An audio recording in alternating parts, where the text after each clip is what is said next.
As a Resident Evil fan, I was always avoiding playing Code Veronica because of all the bad reception it was getting online, and because it was never considered as a mainline entry to the series. But then I watched one of my favorite content creators, Under the Mayo, make a video about it. Now I know not everyone is fond of him, but as someone who values his opinions on RE games, I was excited when he said that he actually enjoyed it. So I tried for myself and hoped that I was going to enjoy it as much as he did. And I did.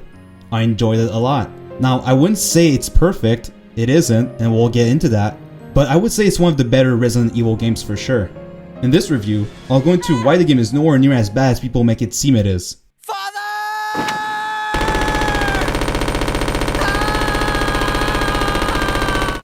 So with that being said, let's get right into it.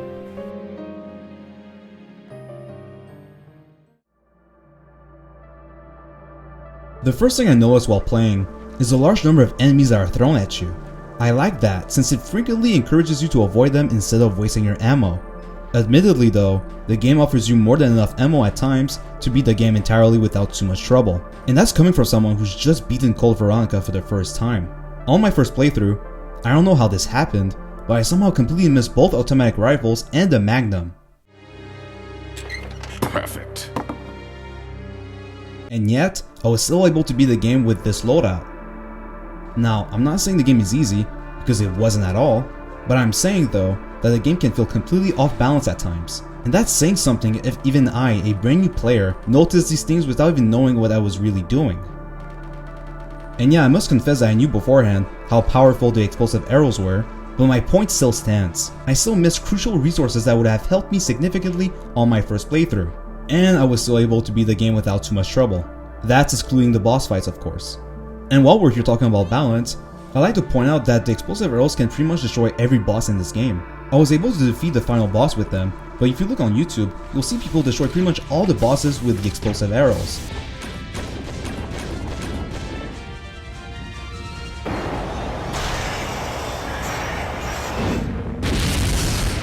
And it doesn't help the game's overall balance when the game gives you so many of them.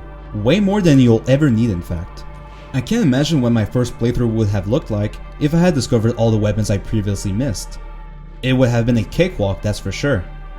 So I can easily see this game become a breeze on my future playthroughs, which is a shame because my favorite Resident Evil games were all difficult to figure out in their combat and resource management aspects, but Code Veronica would have benefited from having hard difficulty options. And again, that's a shame since there are so many other things this game does so well, like exploration. Man, I had no damn clue how large this game was. I honestly wish I was more prepared, because you need to be aware of all your surroundings in this game. You need to make yourself familiar with each area or else you'll get lost. Which isn't fun when you're backtracking in large areas like these ones, especially when you get to control Chris, which we'll get into that soon. In the first half, you have multiple locations that are all intertwined with each other, creating a giant hub area that you need to go back to repeatedly if you're new to Code Veronica. There is Rockford Island, which is the hub area. Then you have the military training center that has an elevator that leads to 3 floors. And oh yeah, you also have a submarine, which leads to a different area.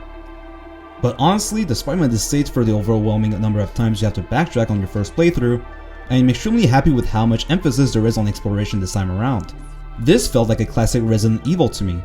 After being aware of all the exploration I was going to have to do, it made me thoroughly analyze every space I was in and look for paths I might have missed. Also, I love how I would have completely missed Claire's grenade launcher if I hadn't gotten lost in my main goal.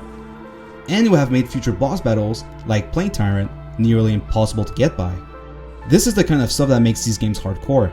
I am also aware that this part alone is why a lot of players dislike the game, and to those players who feel that way, I understand. If that happened to me, I don't know if I have still pushed through it by loading an earlier save, especially if I wasn't a hardcore Resident Evil fan. A moment that made me lit up while I was playing is when I first entered the palace. I am a sucker for Resident Evil main halls, so when I saw this, I was hyped. Then I finally reached the first save room, and I heard its melody for the first time. Let's just say, it was absolute bliss.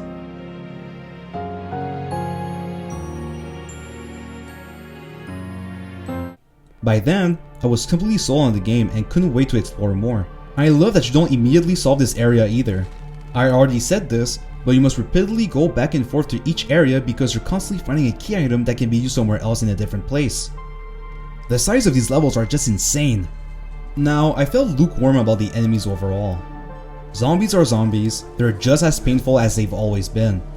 Although, having them run at you at times was a very nice way to mix things up. Hunters are just as annoying as ever, but there's a useless addition of these new poisonous moths that show up in Antarctica. They're all grouped up in one hallway and their sole purpose is to poison you and lay eggs on you. And I don't understand why they're in the game, since there's so many blue orbs given to you and a pot full of them that you can always come back to. But I did really like the new Bandersnatches, which are irritating since they can reach you from great distances with their long arm. I always got excited when I successfully dodged one of their attacks. Zombie dogs also felt very forgiving, as they would almost never jump across a room to hit you, at least not as often. And for the boss fights, well, they were all atrocious. All extremely boring fights that can be annihilated. So yeah, I couldn't care less about them. And they don't drag down the overall quality of the game either, since pretty much all bosses in classic survival horror games are bad. Now, some of you who are familiar with CVX would understand my worry of softlock going into my first ever playthrough. CVX is notorious for its item box feature, where all items that were inside that box while you're playing as Claire all get transferred to Chris's item box at the halfway point, meaning all the items that Claire was carrying, Chris can't use. And to make things worse than they already are, the game doesn't warn you beforehand when you're about to play as Chris, or even recommend placing your items in the item box before the transition happens. And with that notion in mind, I went into the experience making conscious decisions on my resource management, in worry that one wrong move might put me in a softlock, forcing me to load an old save file or just outright restart at the very beginning. Although, I don't think it is that much of a problem the first time you transition to Chris. I feel the game offers you more than enough shotgun shells for you to handle pretty much every enemy that the game throws at you. However, the second time you transition to Chris, the game should have warned the player to keep certain weapons on you, because the second time you go back to him, he is thrown into a boss fight, without prior access to the item box either. I was fine when it happened to me because the shotgun was doing solid damage to the boss, but I can easily see the other players get softlock here. The game's faults that can potentially lead to softlock are so frustrating, because they can easily be fixed, which is why this game would greatly benefit from having a remake. But now that we've gotten that out of the way, how is Chris's section? Some people think it's boring that we navigate the same areas that we already explored with Claire. And yeah, I do agree that it's kind of lame that we mostly run around those same areas, but I do think there's enough variety here to keep the experience fresh. Because you're not redoing the same puzzles as you did with Claire, nor are you fighting the same enemies as hers. You either complete earlier puzzles that Claire couldn't finish, or unlock new paths that lead to different puzzles to solve. You're fighting hunters for the most part, which constantly swipe your legs and deplete your health fast. Also, they do add a recreation of the Spencer mentioned in the Antarctica level with cool new puzzles. Speaking of puzzles, Code Veronica might have the best ones in the franchise. For a lot of them, I had to read files that gave clues to their solution, and I had to analyze my surroundings to find their logic. The family painting puzzle was a standout and was quite difficult to figure out. I had to pay close attention to every detail I could find, which was very cool. Oh, and I really like the tiger statue, which is reminiscent to Resident Evil 1. I know it isn't the best one by any means, but I like its twist to Resident Evil 1's puzzle. Now for the story. Listen, I am not the type of player that follows closely to the Resident Evil lore, but despite that, I found the story to be very entertaining. It's dumb, sure, but it's fun. I really like Chris and Claire. They have a good sibling dynamic in this game, even if it's short-lived. Steve, despite being unlikable for the most part, was still entertaining to watch in a goofy way. And Wesker was just utterly absurd, now that he has superpowers.